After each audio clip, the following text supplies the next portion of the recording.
Hello everyone, today I'll be showing you 3 cool Minecraft tricks that you can use in your survival world. Number 1 is wither mining.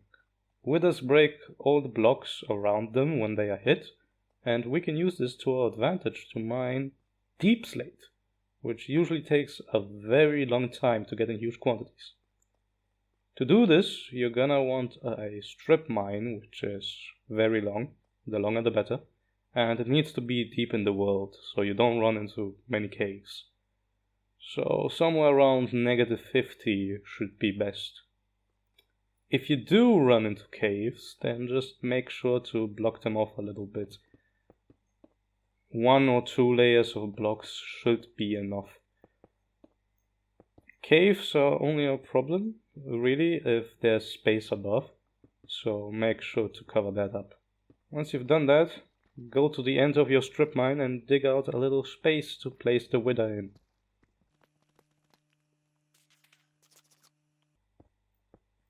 Place the wither like this, and then place a couple blocks in between it and you, because otherwise you're probably gonna die pretty quickly. Okay, now the wither has flown up, but it cannot see you. So just start swinging your sword at it.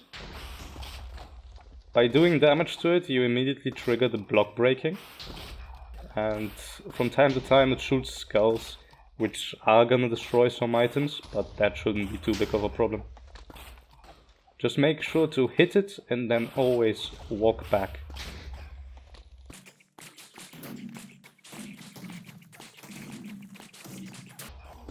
Once it's below half health, it will start sinking into the ground, so you don't have to worry about it flying off into caves.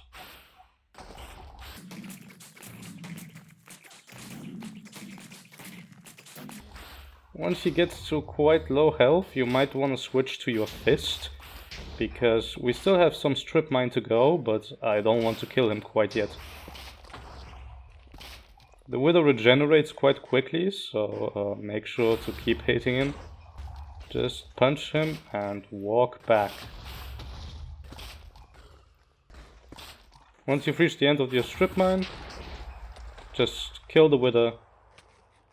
Maybe eat some food. Probably gonna die here.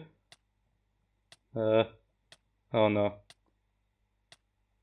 Yeah, you should probably wear armor while doing this. Then once you've killed the wither, you can just walk around and pick up all the deep slate. Also, from time to time some ores will have been revealed, and if you're deep enough in the world, it might even be quite a lot of diamonds, so this is not a bad way to get some more use out of your strip mine.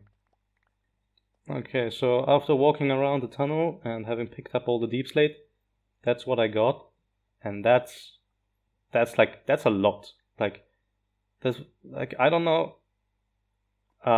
if you've ever mined deep slate before, but getting that much with just a couple minutes of work was really worth it. And yeah, it did take 3 wither skulls, but I mean, if you're gonna be fighting the wither anyway, might as well do it like this and reveal some ores and get a lot of deep slate. Now the second trick might not be as practical, but it's still really cool, and it's a thing that you can definitely flex on your friends with. So I'm gonna show you how to make floating blocks like doors, minecart rails, snow layers, or even the infamous falling sand.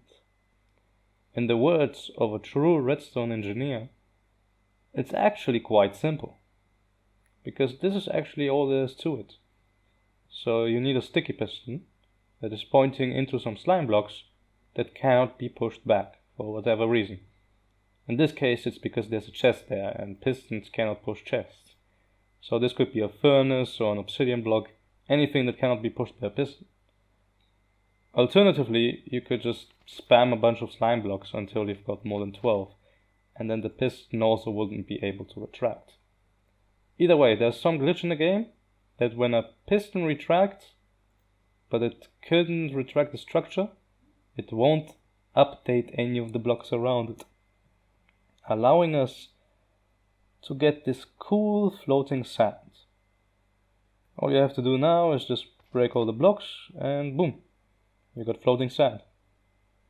Now you cannot do this with an area of blocks. So for example, a 2x2 like this is not possible because you need a piston facing into a slime block and the geometry just doesn't work out here. But you can do a line. So this works with any gravity block, so be it sand, gravel, concrete powder, whatever. All of them work.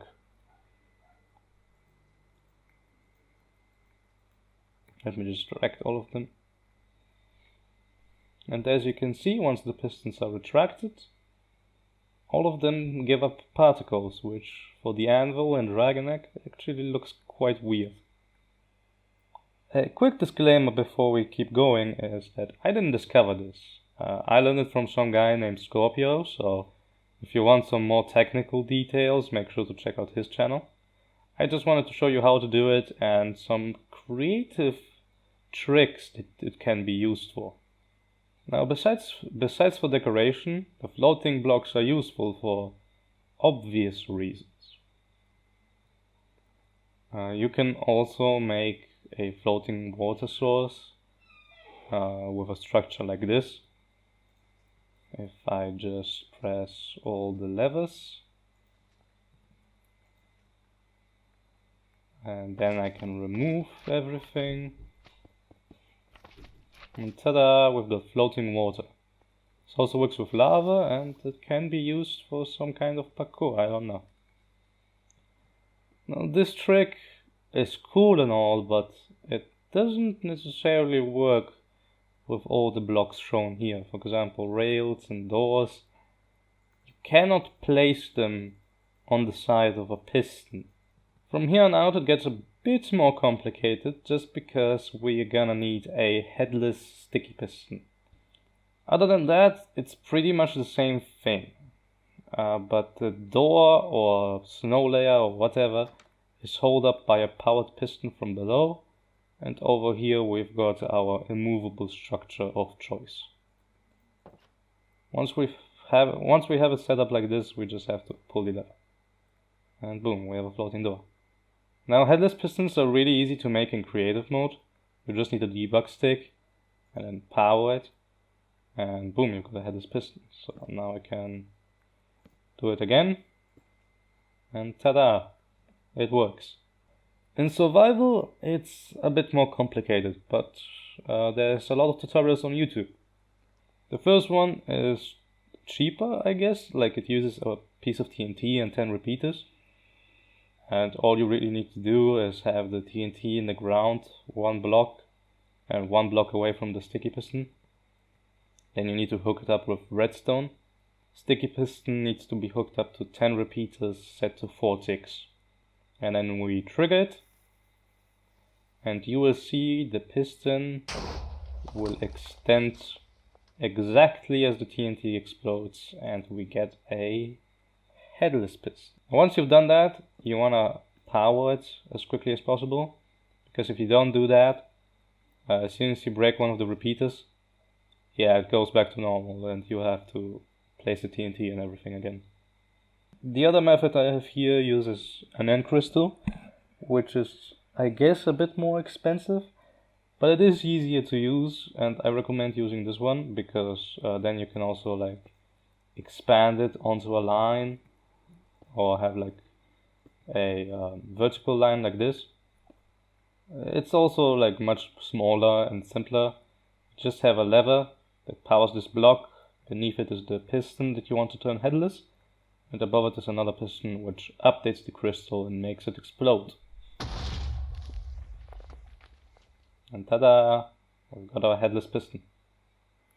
So here's some of my favorites for what you can use this for. One of them is floating minecart tracks, which is certainly really cool. As you can see, all you have to do is press a couple levers, and then you just gotta break all the blocks. Another one I really like is the floating ladder. Also, fun fact, ladders don't work from the back side. Last but not least, we've got these things. We all know what an enderpearl stasis chamber is, right? Like, you've got a pill, it's all wibbly wobbly, and then you go on to an adventure, and you get one of your friends to flick the trapdoor once you're done, and you get instantly teleported back to your base. This is cool and all, but what if you don't have any friends? What if your friends don't happen to be online at the time? Well, if that's one of your problems, I've got the solution. This is a player online detector designed by Tuno to name. And it might look complicated, and it kinda is, but basically all it's doing is checking if this cat is standing up or not. So as you can see, at the moment it's sitting down because its owner is not online, and this comparator is actually turned off. So once the owner comes back online, the comparator will turn on, and we can use this to close a trapdoor, for example. So let's say you're on an adventure and you fall into lava for mysterious reasons. You can just log out, then log back in, and you'll be just fine. Now the system does have its limitations. For once, it has to be loaded at all times, which means if it's not on your spawn chunks or if there's nobody nearby, you're gonna have to build some kind of chunk loader like this one. The second part is if you go through the nether, you will see that the cat sits down again, which basically means that switching dimension is like logging out. So once the player comes back in, he will immediately get teleported back. Which, might be a problem if you're using a nether hub or something. And if that wasn't all enough of a problem, you also can't use this on single player. You only need one person to do this, but you do have to be on a server. But I think this is still a really useful trick, like even in PvP situations or something. Being able to escape quickly and not having to rely on somebody else to teleport you back is really useful. Well, that's it for the video. I hope you enjoyed it, and I hope you learned something. Anyway, see you next time.